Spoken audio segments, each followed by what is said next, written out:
తెలంగాణలో వేడెక్కిన రాజకీయం అయితే రోజు రోజుకి బీఆర్ఎస్ వర్సెస్ కాంగ్రెస్కి రోజు రోజుకి హద్దులు మీరుతున్నాయా లేకపోతే రాజకీయ రంగంలో తనదైన స్టైల్లో పోటాపోటీగా కొనసాగుతుందా అంటే ప్రభుత్వంపై బీఆర్ఎస్ వేస్తున్న నిందలకి తిరిగి కౌంటర్ ఇస్తున్న కాంగ్రెస్ ప్రస్తుతానికైతే ఈ రాజకీయ వేడి అనేది బగ్గుమంటుంది తెలంగాణలో. అయితే రేవంత్ రెడ్డి మొన్న ఢిల్లీకి వెళ్తే తిరిగి అదే ఢిల్లీకి కేటీఆర్ నిన్న వెళ్ళాడు. అయితే ఢిల్లీకి వెళ్ళిన కేటీఆర్ గవర్నమెంట్పై ఘాటు వ్యాఖ్యలు అయితే చేశారు. ఈ ఘాటు వ్యాఖ్యలు చేసిన క్రమంలో కాంగ్రెస్లోనైతే ఒక అగ్గిరవ రాజేసుకుందని చెప్పుకోవచ్చు. అయితే ఈ క్రమంలో అంటే నిన్న మినిస్టర్ ఉత్తమ్ కుమార్ రెడ్డి మరి డిప్యూటీ సీఎం బట్టి విక్రమార్కలు సీతారాం ప్రాజెక్టుకు వెళ్ళారు, అక్కడ సందర్శించారు, దాన్ని పరిశీలించారు. ఈ పరిశీలించిన క్రమంలో బీఆర్ఎస్ నేత కేసీఆర్ పై విమర్శలు చేశారు మంత్రి ఉత్తమ్.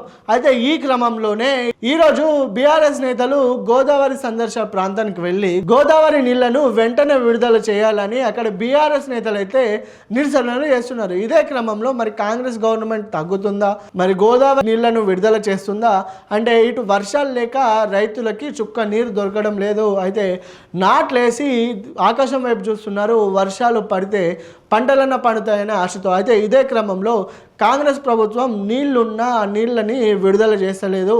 అయితే తాజాగా బీఆర్ఎస్ నేతలు కొండపోచమ్మ సాగర్ వద్ద వెంటనే గోదావరి నీళ్ళని రైతాంగానికి విడుదల చేయాలని గట్టిగానే నిరసనలు చేస్తున్నారు. అయితే ఇదే క్రమంలో అక్కడ కొంచెం ఉద్రిక్త పరిస్థితులు నెలకొన్నాయని చెప్పొచ్చు.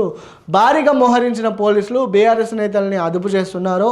దీనికి సంబంధించిన విజువల్స్ అయితే మనం ఇప్పుడు చూస్తున్నాం. అయితే బీఆర్ఎస్ నేతల ప్రొటెస్ట్ అయితే మనం చూస్తున్నాం. మరి వెంటనే రైతులకి ఈ గోదావరి నీళ్ళను విడుదల చేయాలని కొండపోచమ్మ సాగర్ వద్ద గట్టిగానే నిరసనలు వినిపిస్తున్నాయి. అయితే ఇదే క్రమంలో మరి రేవంత్ రెడ్డి సర్కార్ ఈ పనులను చేస్తుందా, మరి రైతాంగానికి నీళ్లను విడుదల చేస్తుందా లేకపోతే ఈ విషయాలపై పట్టించుకోరా?